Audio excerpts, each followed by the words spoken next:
Welcome, here I've got CAVION Base 5.0 and I'm gonna show you how to take burst shot in the camera app at this device. So at first we have to tap on the camera button to open it, and for now we are in the standard photo mode.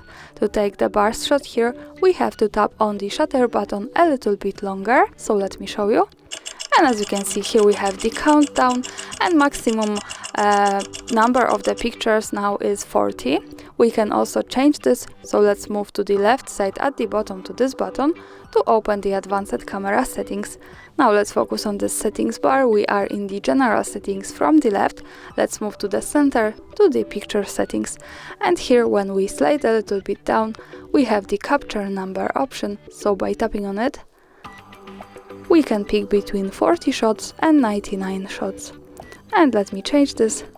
Now when I tap on the shutter a little bit longer, the maximum number of pictures I can take is 99. And that's all. Thanks for watching, subscribe our channel and leave the thumbs up.